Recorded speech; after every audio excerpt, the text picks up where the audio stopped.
جب سعد بن ابی وقاص کے حکم پر شہر کوفہ کو بنایا جا رہا تھا تو ایک محل بھی ان کے لیے مسجد کے جنوب مشرق میں تعمیر کیا گیا، اور اس محل کو تومار یعنی اونچے مقام کا نام دیا گیا۔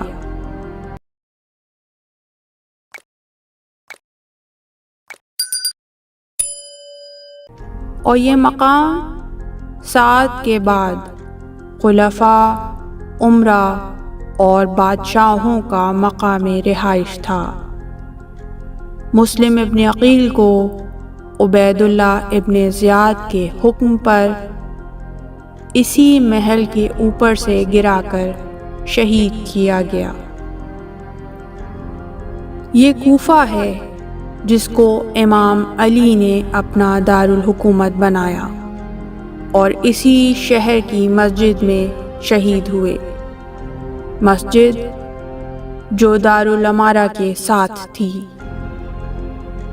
کوفے کا واقع کربلا اور بعد از کربلا میں اہم کردار ہے، کیونکہ امام حسین علیہ السلام کو کوفیوں نے دعوت نامے بھیجے، اور کربلا میں جہاں کوفیوں کی ایک بڑی تعداد نے امام حسین علیہ السلام سے جنگ کی، تو دوسری طرف 2/3 شہدائے کربلا جیسے حبیب ابن مظاہر وغیرہ کوفی تھے۔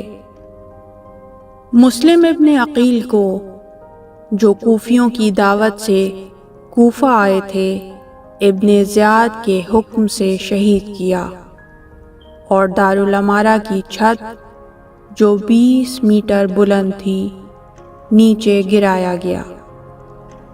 دارالامارہ کی عمارت کے بارے میں تعجب آور بات یہ ہے کہ عراق کی قدیم اسلامی عمارت ہے جو سعد بن ابی وقاص نے مسجد کوفہ کے ساتھ تعمیر کی۔ دارالامارہ قصر حکومت کے طور پر استعمال کیا جاتا تھا۔ اس دارالامارہ کے خونی ترین واقعات: مصعب ابن زبیر نے جناب مختار کا محاصرہ کیا۔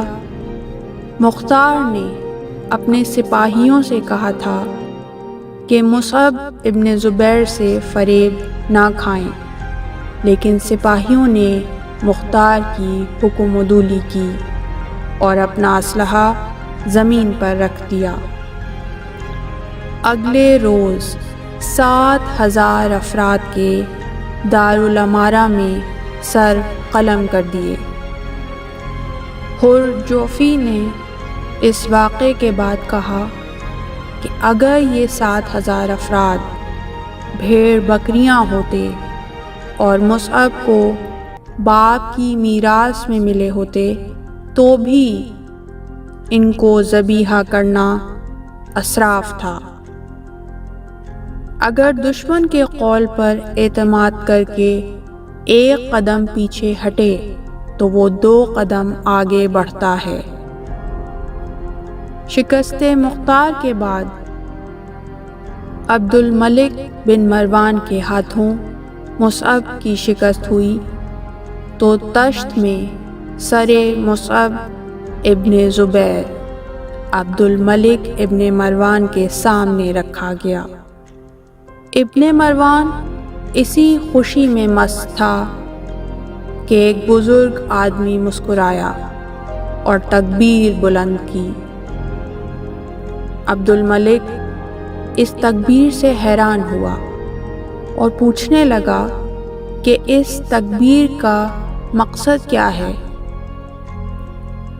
اس شخص نے کہا، کچھ سال پہلے میں اور ابن زیاد اسی مجلس میں تھے کہ امام حسین علیہ السلام کا سر مبارک اس کے سامنے تھا۔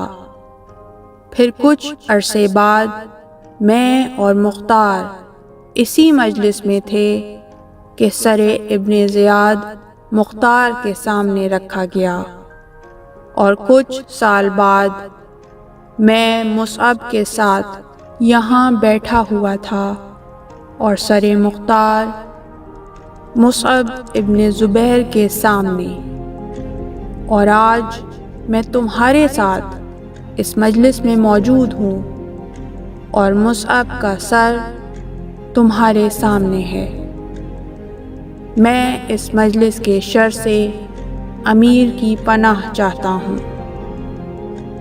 عبد الملک بن مروان بےتاب ہو کر تخت سے اٹھا اور دارالعمارہ کو ویران کرنے کا حکم دیا۔ اس وقت سے لے کر آج تک اس کی ویرانی مسجد کوفہ کے ساتھ قابل مشاہدہ ہے، اور یہ ان لوگوں کے لیے ایک نشانی ہے جو اس طرح کے تلخ واقعات سے سبق سیکھتے ہیں۔